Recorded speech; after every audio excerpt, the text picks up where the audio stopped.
اللہ الرحمن الرحیم۔ اللہ کے نام سے شروع جو بڑا مہربان نہایت رحم والا۔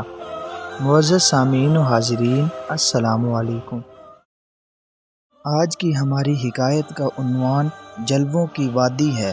چنانچہ مکے سے چند میل کے فاصلے پر حدیبیہ نام کی وادی تاریخی عظمتوں کی ایک بہت بڑی جلوہ گاہ ہے۔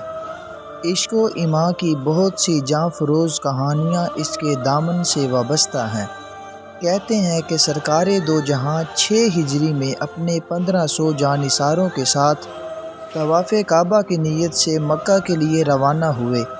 جب مکہ چند میل رہ گیا تو حدیبیہ نام کی ایک وادی میں قافلے کے ٹھہرنے کا حکم صادر فرمایا۔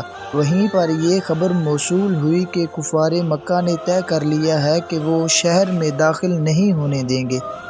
یہ اطلاع پانے کے بعد سرکار دو جہاں نے حضرت عثمان غنی کو ہدایت فرمائی کہ وہ مکہ والوں سے جا کر کہیں کہ ہم لوگ جنگ کی نیت سے نہیں آئے ہیں، صرف عمرہ کر کے یعنی صفا و مروہ کی سعی اور خانہ کعبہ کا طواف کر کے لوٹ جائیں گے، بے خطر ہمیں حرم میں آنے کی اجازت دیں۔ سرکار کا یہ پیغام لے کر حضرت عثمان مکے کے لیے روانہ ہو گئے۔ شہر پہنچ کر انہوں نے سرداران مکہ سے ملاقات کی اور انہیں ساری تفصیل بتائی، لیکن وہ اپنی ضد پر اڑے رہے۔ ابھی حضرت عثمان مکے ہی میں تھے کہ کسی نے قافلے میں یہ خبر اڑا دی کہ حضرت عثمان کو کفار مکہ نے شہید کر دیا۔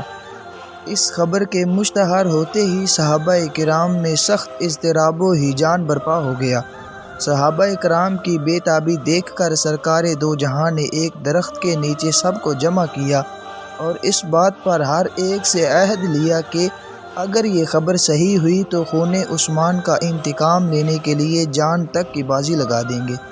ویسے سرکار علیہ الصلاۃ والسلام سے یہ حقیقت مخفی نہیں تھی کہ یہ خبر غلط ہے اور حضرت عثمان زندہ و سلامت ہیں، جیسا کہ اس کی تائید اس واقعے سے ہوتی ہے کہ سرکار کے ہاتھ پر جب سب لوگ بیعت کر چکے تو آخر میں حضور نے اپنے ایک دست کریم کو حضرت عثمان کا ہاتھ قرار دے کر اور اپنے دوسرے ہاتھ پر ان کا ہاتھ رکھ کر ان کی طرف سے بیعت بھی لے لی۔ اگر حضور کے علم میں وہ زندہ نہ ہوتے تو ہرگز انہیں بیعت میں شریک نہ فرمایا جاتا، کیونکہ وفات یافتہ آدمی سے کبھی معاہدہ یا اقرار لینا قطعاً بے معنی ہے۔ اس موقع پر بعض صحابہ کرام نے نہایت حسرت کے ساتھ یہ کہا کہ حضرت عثمان ہم میں سے پہلے مکہ پہنچ گئے، یقیناً انہوں نے خانہ کعبہ کا طواف کر لیا ہوگا۔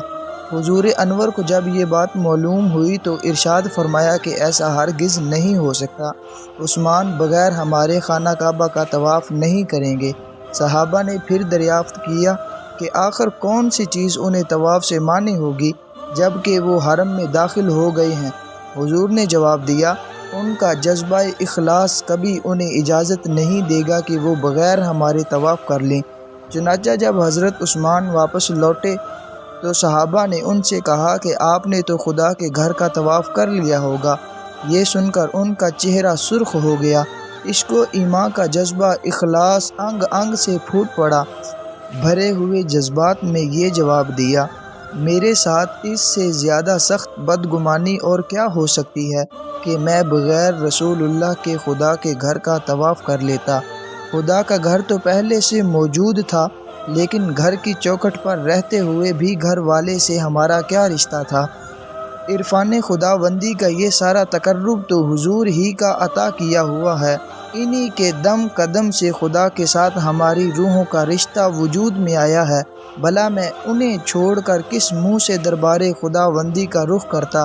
خدا کی قسم، 1 سال بھی مجھے اگر انتظار کرنا پڑتا تو میں اپنے رسول کے انتظار میں 1 سال تک خانہ کعبہ کا طواف ملتوی رکھتا۔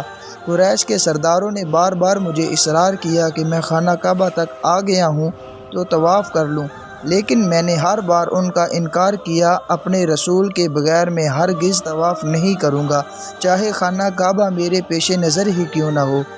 حضرت عثمان غنی کے اس جواب نے خانہ خدا اور حبیب خدا کا فرق اتنا واضح کر دیا ہے کہ مظاہر خداوندی میں رسول کی حیثیت سمجھنے کے لیے اب فکر و نظر کا کوئی حجاب باقی نہیں رہا۔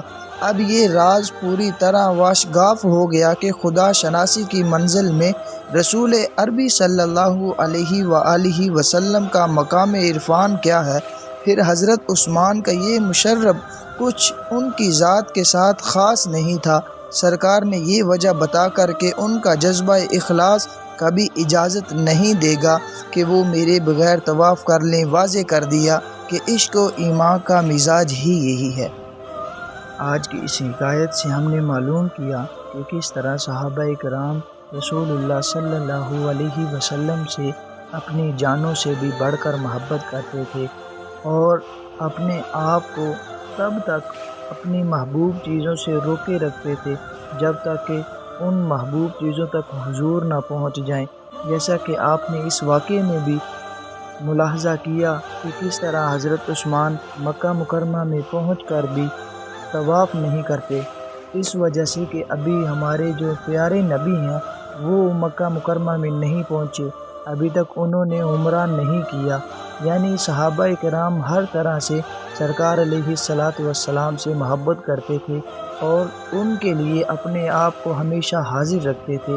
ہمیں بھی چاہیے کہ ہم بھی اللہ کے نبی کے بتائے ہوئے تمام احکامات پر عمل کریں اور ان سے دل و جان سے محبت کریں اور اپنے بچوں کو بھی ان کی محبت